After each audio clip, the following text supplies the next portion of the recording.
يعني. طيب خلينا نتكلم برضو الجولين اللي جم للفرقتين، ده جاب جول وده جاب جول. ده جاب جول احمد عاطف في نهايه الشوط الاولاني، وده جاب جول ياسر ابراهيم بعد التمريره العرضيه لعلي معلول. والاتنين في الاعادات، عارف الاعاده الخطف، عارف انت لما يعيد لك الكوره كده خطف، اللي هو انت عملت مقق في عينيك، مش عارف حاجه غريبه جدا في الاعادات بتقول ان الاتنين مش اوفسايد. يعني في الاعداد يعني تحكيم بقى على الله حكايته الفار ده. وانا زهقت من الكلام في الفار بصراحه. يعني انت كانك واقف قدام المرايه بتكلم نفسك. اتحاد الكوره ولا في دماغه لا فار ولا مار، مهما تقعد تتكلم. حاجه غريبه جدا، ده جول وده جول، تقدر تقول ان ده جول وده جول. وبعدين بعد كده لما بيثبتوا بقى الخط ما تفهمش ازاي، يعني بتلاقي المواقع مثبتاه بشكل، والفار مثبته بشكل، والتلفزيونات مثبتاه بشكل، واستوديوهات التحليل مثبته الخطوط بشكله. حاجة عجيبة وحاجة غريبة جدا جدا جدا. فالموضوع ده بقى يعني بصراحة أنا بتش عايز أتكلم فيه، لأن زهقت من القصة بتاعة الفار واحتساب الأوفسايد إزاي وصح ولا غلط، وهيخش يقول لك أصل الفار، أصل البتاع مش حديث، السوفت وير مش جديد، والكلام الفارغ اللي بنقعد نسمعه طول الوقت ده. الحاجة التانية اللي عايز اتكلم فيها مسألة تضييع الوقت، واللي اتكلم فيها كولر على فكرة بعد الماتش، وكان يعني في قمة زعله وفي قمة غضبه، وكان بيوجه تساؤل لاتحاد الكورة.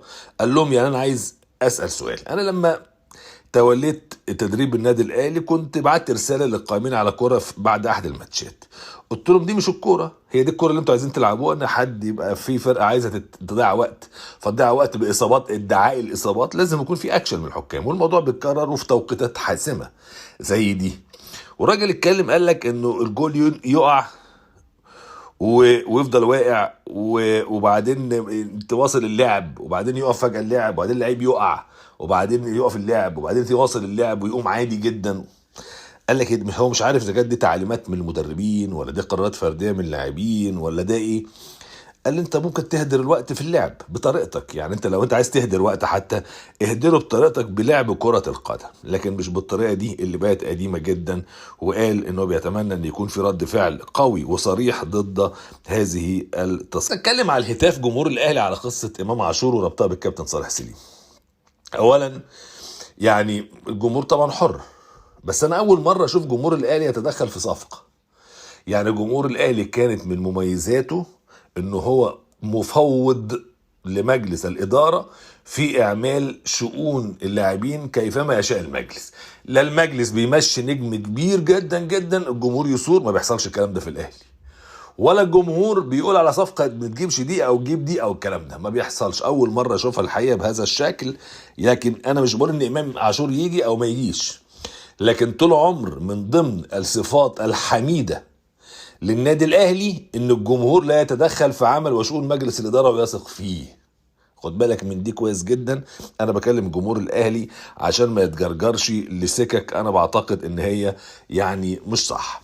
كل الحكايه بعد التعادل ان ربما يؤجل اعلان الاهلي بطل للدوري كام يوم، وممكن لا لو تعثر بيراميدز الماتش الجاي مثلا. يعني في الدوري بيراميدز بقى له 3 ماتشات، الاهلي باقي له 7 ماتشات، فممكن لا الاهلي محتاج يوصل للنقطه 77. خلاص الاهلي دلوقتي 69 نقطه، يعني محتاج مش عارف 8 نقط ولا ايه. فيعني خلاص يعني انت بتتكلم في مساله وقت، وممكن بيراميدز يتعثر فيرجع تاني الاهلي يكسب ماتشين ياخد الدوري عادي يعني.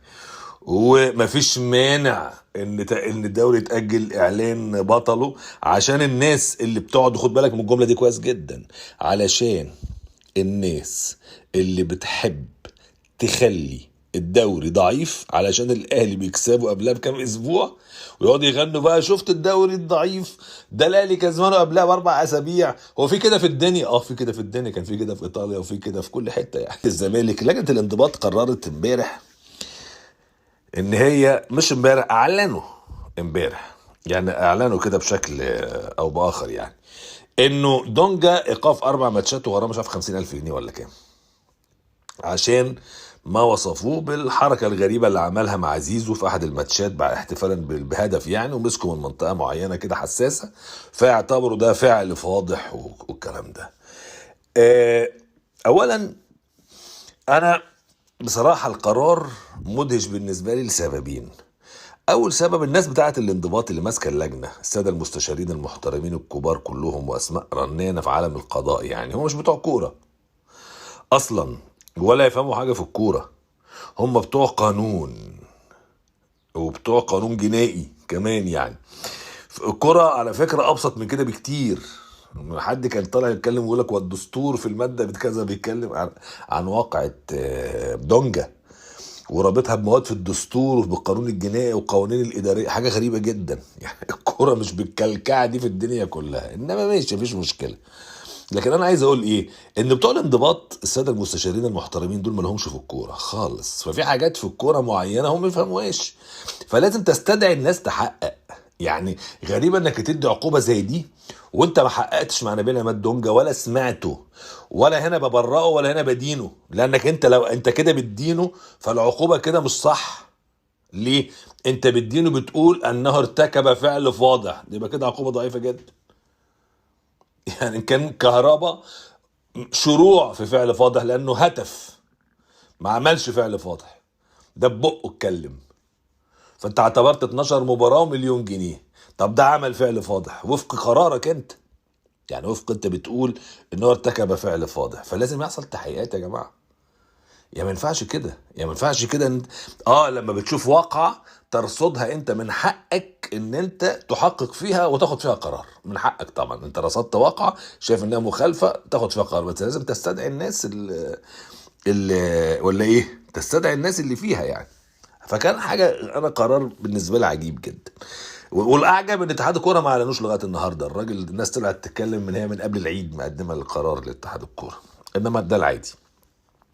خلينا نتكلم كمان عن المشادة اللي حصلت بين احمد فتوح وبين سيف الدين الجزيري اللي هو المهاجم في احد التدريبات، واتقال انه ومع كمان لعيب صاعد اسمه سيد الغديري، وعشان فتوح ما بصاش الكوره فحصل يعني مشاده كده وزعيق وخناق وبتاع، ونزل اوزوريو خلص الموضوع. اوزوريو على فكره في حاله نفسيه سيئه، متضايق من اللي بيحصل. وقعت عبد الغني في واقعة فتوح فقبلها معرفش ايه، وبعد الراجل بيقول ايه ده، ايه اللي بيحصل ده. عبد الغني ما راحش التمرين امبارح والراجل اتجنن لانه ما عندوش باكات اصلا، ما عندوش سد باكات. عنده محمد طارق في المنتخب الاولمبي وعنده حسام عبد المجيد في المنتخب الاولمبي والونش مصاب، ما عندوش حد. عبد الغني هو قائد دفاع الزمالك دلوقتي في وجود الناس اللي موجوده، هو عبد الغني هو القائد بتاع الدفاع دلوقتي. ما راحش التمرين وعاملين معاه التحقيق، راح التحقيق فقالوا له انت حاطط صوره توك توك على السوشيال ميديا وانت راكب توك توك، اسقاط على كلام قال رئيس النادي دلوقتي هو ده راكب عربيه بي ام، ما هو كان جاي لنا النادي بتوك توك. فقام عبد الغني سايق توك توك او جايب صوره توك توك ونزلها على الانستجرام او على السوشيال ميديا. فرد عبد الغني قال لا ده انا كنت بعمل كده عشان المواقع اللي كانت بيهرب طبعا من الاجابه يعني. فالزمالك قفل القضيه، قفل الموضوع.